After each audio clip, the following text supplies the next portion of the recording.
friends, welcome to Sumadhi Healthy Foods. இன்னைக்கு நம்ம தேங்காய் பால் சாதம் அதுவும் குக்கர்ல ரொம்ப குயிக்கா பண்ண போறோங்க. ரொம்ப டேஸ்டா இருக்கும்.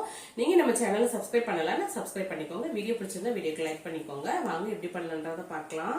இந்த தேங்காய் பால் சாதம் பண்றதுக்கு நான் வந்து நார்மலான பொன்னி அரிசி தான் எடுத்திருக்கேன். இது வந்து அக்ஷயா பொன்னி. நான் வந்து இந்த டம்ளரில் தான் இன்றைக்கி கலந்து எடுத்திருக்கேன். 2 டம்ளர் எடுத்திருக்கேன்.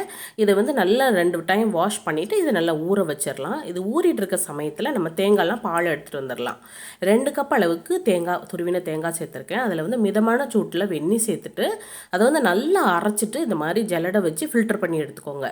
இந்த வெந்நீர் சேர்த்து அரைக்கிறதுனால அந்த தேங்காயிலேருந்து நல்ல பால் வந்து நல்லா நிறையா கிடைக்கும் நமக்கு.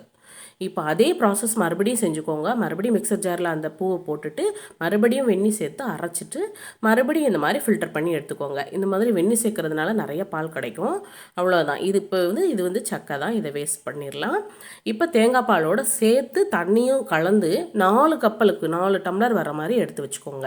அதாவது 1 கப் அரிசிக்கு 2 கப் அளவுக்கு தண்ணி. நான் 2 டம்ளர் அரிசி எடுத்திருக்கேன். 4 டம்ளர் அளவுக்கு தண்ணியும் தேங்காய் பாலும் சேர்த்து கலந்து வச்சுருக்கேன் இந்த பாத்திரத்தில். அது இருக்கட்டும். நம்ம வந்து இன்றைக்கி குக்கரில் தான் ஃபுல் அண்ட் ஃபுல் பண்ண போகிறோம்.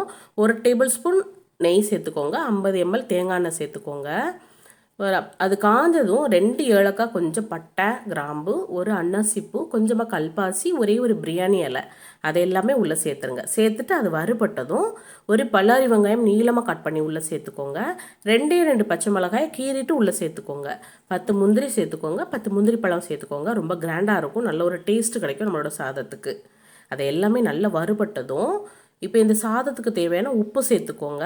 1 ஸ்பூன் இஞ்சி பூண்டு விழுது சேர்த்துக்கோங்க. கொஞ்சம் மல்லியிலை சேர்த்துக்கோங்க. கொஞ்சம் புதினா இலை சேர்த்துக்கோங்க. சேர்த்துட்டு இதை நல்லா வதக்கி விட்டுக்கோங்க.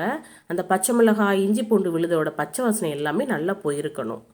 ரொம்ப டேஸ்ட்டாக இருக்கும். இந்த மாதிரி வதங்கி கலர் சேஞ்ச் ஆனதுக்கு அப்புறமா தான் நம்ம வந்து பச்சை வாசனை எல்லாம் போனதுக்கு அப்புறமா தான் நம்ம எடுத்து வச்சுருந்த தேங்காய் பால் தண்ணியை உள்ளே சேர்க்கணும்.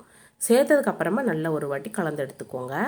மீடியம் ஃப்ளேமில் வச்சுட்டு இந்த மாதிரி கொதி வரட்டும். லைட்டாக இந்த மாதிரி கொதி வந்ததும் நம்ம ஊற வச்சுருக்கிற அரிசி சேர்த்துக்கோங்க. அரிசி சேர்க்கும்போது கவனமாக சேர்க்கணும். தண்ணி எதுவும் எக்ஸ்ட்ரா சேர்த்துற வேண்டாம். நல்லா ஃபில்டர் பண்ணிவிட்டு சேர்த்துக்கோங்க. ஆல்ரெடி நம்ம வந்து அரிசிக்கு தேவையான அளவுக்கு கரெக்டாக தண்ணி சேர்த்துருக்கோம். இப்போ 2 விசில் வரட்டும். விசில் வந்ததுக்கப்புறமா நல்லா தம்மெல்லாம் அடங்கினதுக்கு அப்புறமா ஓப்பன் பண்ணிக்கோங்க. இப்போ பாருங்கள், ரொம்ப சூப்பராக தேங்காய் பால் சாதம் ரெடி ஆகிட்டு ஃபைனலாக ஒரு 1/2 ஸ்பூன் அளவுக்கு நெய் சேர்த்துக்கோங்க. மேலோட்டமாக சேர்த்துட்டு அதை நல்லா கலந்து விட்டுக்கோங்க. இது எந்த அரிசி நீங்கள் சாப்பாட்டு அரிசி, சாதாரண அரிசி யூஸ் பண்ணுறீங்களோ அதில் பண்ணலாம். ரொம்பவே சூப்பராக இருக்கும். இதே மெத்தடில் யூஸ் பண்ணுங்கள். பாஸ்மதி அரிசிக்கு மட்டும் தண்ணி கம்மி பண்ணிக்கோங்க. 1க்கு 1.5 வச்சுக்கோங்க. ரொம்ப சூப்பராக இருக்குங்க. நல்ல டேஸ்டான அருமையான தேங்காய் பால் சாதம் ரெடி ஆகிட்டு இது வந்து சிக்கன் கறி, சிக்கன் கிரேவி, மட்டன் கிரேவிக்கு வச்சு சர்வ் பண்ணும்போது ரொம்ப ரொம்ப சூப்பராக இருக்கும். நீங்கள் வந்து வெஜிடேரியன்ஸ் அப்படின்னு நினச்சிங்கன்னா நீங்கள் வந்து உருளைக்கிழங்கு குருமா நல்லா கட்டியாக வச்சுட்டு இதோட சர்வ் பண்ணுங்கள். ரொம்ப ரொம்ப சூப்பராக இருக்கும். வீடியோ பிடிச்சிருக்கும்னு நினைக்கிறேங்க. வீடியோ பிடிச்சிருந்தா லைக் பண்ணுங்கள். நம்மளோட சேனல் சுமதி ஹெல்தி ஃபுட்டை சப்ஸ்கிரைப் பண்ணிக்கோங்க.